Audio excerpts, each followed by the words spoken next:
When we began this Best Bengals Battles series on the channel, it seemed obvious to either start with AFC North teams or with the Kansas City Chiefs, given the heightening of that rivalry the past couple of years. We ultimately went with the latter and are continuing with another team that was also formerly in the AFC West, shying away from the division teams at least for the time being. Back in 1974, a few years after the AFL-NFL merger, the league planned further expansion in the Pacific Northwest region. The Seattle Seahawks were conceived, taking the field for the first time in 1976 as an NFC team. A year later, they joined the Chiefs, Broncos, and Raiders as division rivals in the West. Now they're in the NFC again, and it may seem odd that they enter the Best Bengals Battles series because of that, and given that they really only see each other about every 4 years. But these two teams have engaged in more than a couple of iconic games. Going back to the 1980s, that era was marked with great quarterbacks, namely Joe Montana, John Elway, Dan Marino, and two for Cincinnati and Ken Anderson and Boomer Esiason. Seattle grabbed their own from the undrafted ranks in 1980 in Dave Craig, who ended up being one of the more productive signal callers of the era. He spearheaded one of the earlier iconic battles between the two clubs in the form of the 1988 wildcard round. Cincinnati charged out to a big 21-0 lead into halftime thanks to 3 rushing touchdowns, one for Mickey Woods and another 2 from Stanley Wilson. Obviously, the latter player provides another story for a completely different time, but I digress. One of the storylines to emerge from this game was in the Seahawks' perceived quote-unquote strategy of feigning injuries to slow down the Bengals' innovative no-huddle approach on offense. It was a theme throughout the 1988 AFC playoffs, and so much so in this particular game that NBC actually cut away to Bob Costas and Don Shula in the game back in the studio, with the legendary coach publicly admonishing Seattle for their perceived skirting around the league's rules. Go over and warn Chuck Knox that they're going to throw the flag, and if it continues to happen, they can throw the flag, unsportsmanlike conduct. Meanwhile, there's nothing illegal about the quick huddle offense or no huddle offense used by the Bengals. That's perfectly legal. There's nothing that says in the book that you have to huddle up, and that's part of the 2-minute offense. They can use it during the course of the ball game. It's the responsibility of Seattle to match up to it. Meanwhile, as the coach, you've got to at least respect the resourcefulness employed thus far by Chuck Knox, because until they stop him from doing it, why not try it? Well, first of all, you have to do things that are within the rules, and I think that everybody would say that this is outside of the rules, telling somebody to fake an injury, and I think it makes a farce out of the game. Of course, what may happen next is that a doctor's note, just like one that gets you out of school, a doctor's note may be produced tomorrow by the Seattle physician, which shows us. The other storyline in this game was in the Seahawks comeback, wherein they were driving with under a minute left, trying to get back to a tie game. Regardless, the Bengals held on and moved into the divisional round, proving that the jungle was back. Almost 25 years later, Cincinnati was in a major state of transition in 2011, with the Seahawks undergoing their own transition to a new conference about a decade earlier.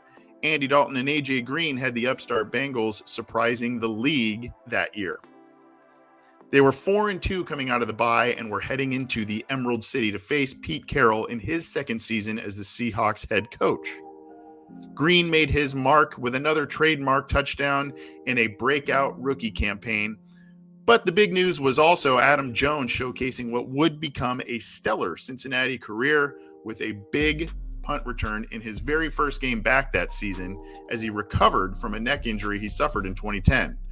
The Bengals rolled on to a 34-12 win. But it was the ensuing rematch in 2015 back in the Queen City that has earmarked this budding rivalry between two teams that don't regularly face off. Russell Wilson was now the head of the ship as the team was coming off of 2 straight Super Bowl appearances with 1 win. It was a big litmus test for the Bengals, who were off to one of their best starts ever, starting at 4-0 as the hosts of the game. Cincinnati shot off to a hot start, with Seattle responding. This game gave us a little bit of everything: wild special teams plays, inexplicable turnovers, and comebacks by both teams. This game could also be known as the, quote, Tyler Eifert game or, quote, the Adam Jones game, given the insane amount of eye-popping plays by both of them in this one. When we spoke with Mohamed Sanu recently, he recounted this crazy contest and what the eventual result meant to the team. I remember I know John's got a question for you, but I just sidebar. I remember specifically early in that season, that Seahawks game, and you were a big integral part in that game, making some key catches along with other, many other games early in that season too. But to spark that 8-0 start, really special season, despite what happened at the end of it. I remember that, with a couple third downs. Marv's popped it off with that seam on the right side for like 40 yards. I remember all that stuff. He's going play by play. The team shot off to a 7-7 start thanks to quick touchdowns to Eifert and Tyler Lockett, respectively. Then the teams traded off, making some wild interceptions, with Dalton paying dearly for his in a number of respects, and Adam Jones taking away a Seattle opportunity for points. The then unknown Thomas Rawls had a huge day, including a long, lumbering touchdown run as Seattle began to assert itself after an early tie.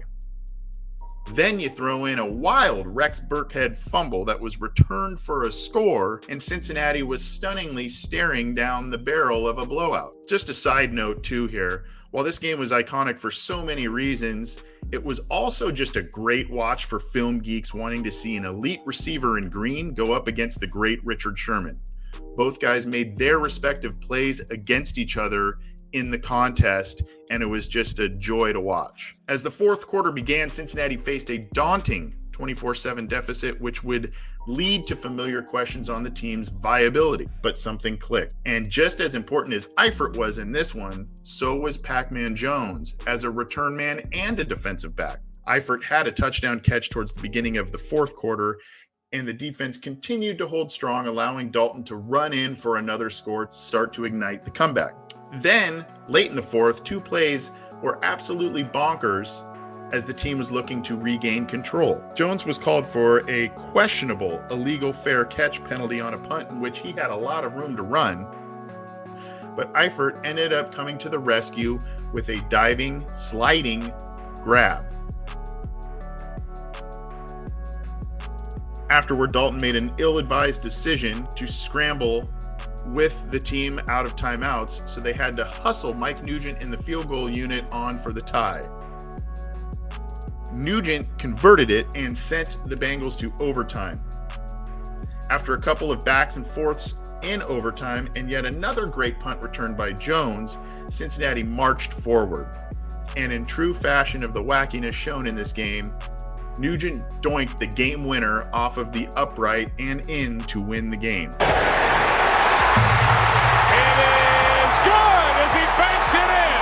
And the Bengals are 5-0. In their next showdown 4 years later, the fireworks and oddball plays were on display once again. It was Zach Taylor's first NFL game as a head coach, and optimism around Houday Nation was high. People wondered if he had the secret code to unlock John Ross, as he played excellently in this one. The speedy receiver made a great touchdown grab off of a flea flicker, while also grabbing another deep touchdown in traffic. But familiar mistakes reared their ugly head in the form of an Andy Dalton fumble after the team forced one of its own against Seattle, and a fumble by Alex Erickson on a punt return. Throw in a missed field goal by Randy Bullock, and it all led to the Bengals barely losing in Taylor's first NFL game. So they square off again this year in Week 6, back in the Queen City. The Seahawks surprised a bunch of people last year with Geno Smith playing the best football of his life. Can they repeat their postseason ways? Will similar wackiness ensue, adding to the lure of this, quote, distant rivalry? We can't wait for mid-October to see what's in store.